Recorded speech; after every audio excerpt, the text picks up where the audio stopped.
Bonjour à tous et à toutes, comment allez-vous? J'espère que vous allez bien. Ravi de vous retrouver une autre fois sur ma chaîne YouTube Hajar Monde. Bienvenue dans ce cours de français destiné aux élèves de la deuxième année collégiale ayant le manuel Le français au collège. Je vous propose aujourd'hui une leçon de l'écrit intitulée Rédaction d'un fait divers à partir d'un canevas. En effet, cette activité a pour objectif de rédiger un fait divers à partir d'un canevas. Alors, vous êtes prêts? Allons-y! Avant d'entamer l'explication de cette leçon, j'aimerais bien d'abord qu'on fasse un petit rappel de ce qu'on a déjà étudié dans les séances précédentes. La première question, qu'est-ce qu'un fait divers? Oui, alors un fait divers est un article de presse qui rapporte un événement réel.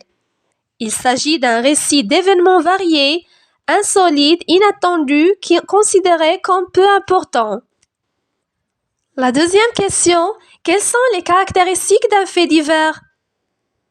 Oui, alors le journaliste se base sur 5 questions principales pour rapporter un fait divers.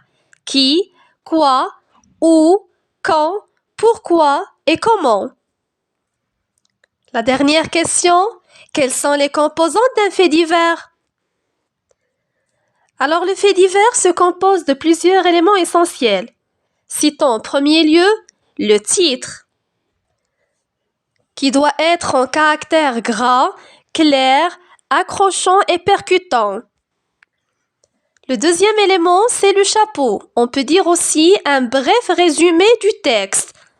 On donne l'essentiel, l'information principale. Troisième composante, c'est le contenu du fait divers. Il contient des actions, ce qui s'est passé et des circonstances concernant les détails de temps, de lieu, les personnes, de causes et de résultats. En effet, le corps de l'article, on le trouve très souvent en colonne. Et finalement, le dernier élément, c'est la source. Prenez maintenant vos manuels, la page 71, et observez attentivement le support suivant. La première question. Que représente l'illustration? Oui, des personnes âgées qui prennent un repas. J'observe et je comprends. J'observe l'image et j'essaie d'établir un lien avec un fait divers. Alors, à votre avis, quel lien l'image pourrait-elle avoir avec un fait divers? Peut-être c'est le plus grand petit déjeuner du monde. Je retiens.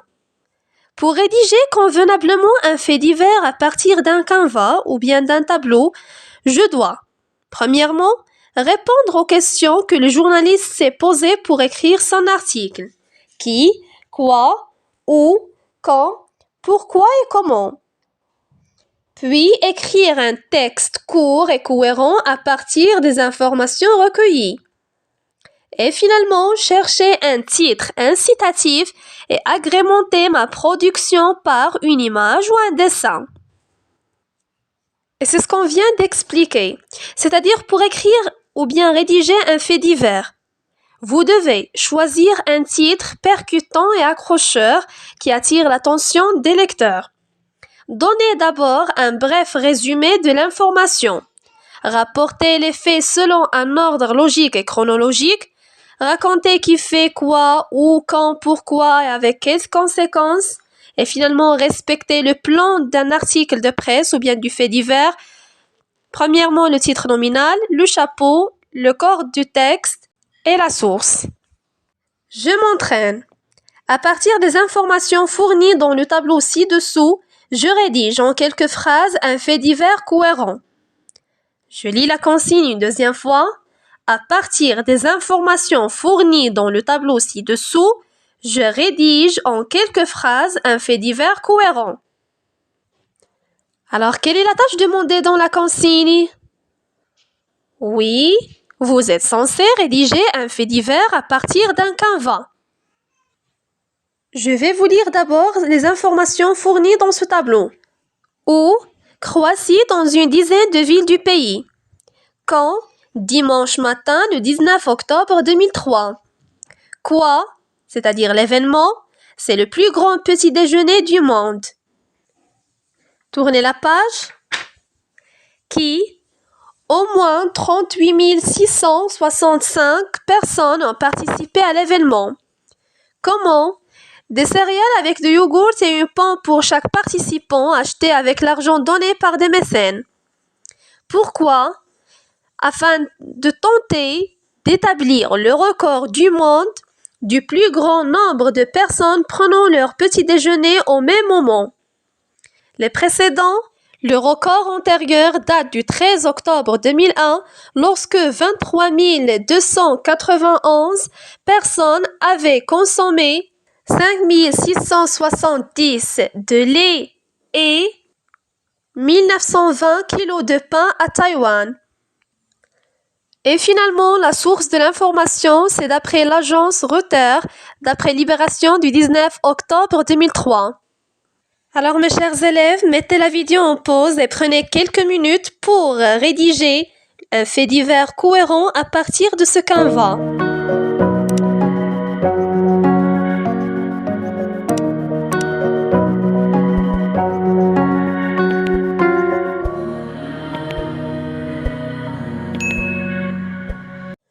On passe à la correction.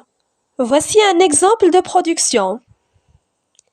Le plus grand petit déjeuner au monde.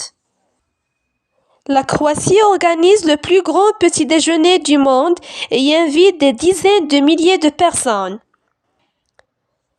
Dans une dizaine de villes de la Croatie a été organisé le plus grand petit déjeuner du monde le dimanche matin, le 19 octobre 2003. Les organisateurs ont tenté d'établir le record du monde du plus grand nombre de personnes prenant leur petit déjeuner au même moment, des céréales avec yaourt et une pomme pour chaque participant, acheté avec l'argent donné par des mécènes, a rapporté l'agence Reuters.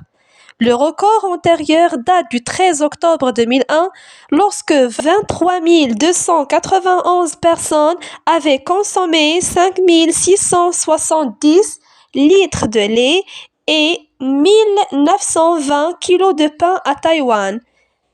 La source, Libération du 19 octobre 2003. Je réinvestis. Un événement insolite et bizarre a eu lieu dans ma ville ou mon village. Je le rapporte sous forme d'un fait divers pour le publier dans notre journal de classe. Voici un exemple. Le plus grand tagine du monde servi à 6000 convives.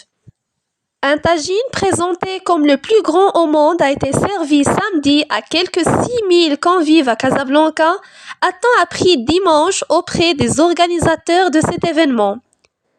La préparation de ce plat traditionnel marocain a nécessité, entre autres, 600 kg de viande, 480 de pruneaux et 500 kg d'oignons.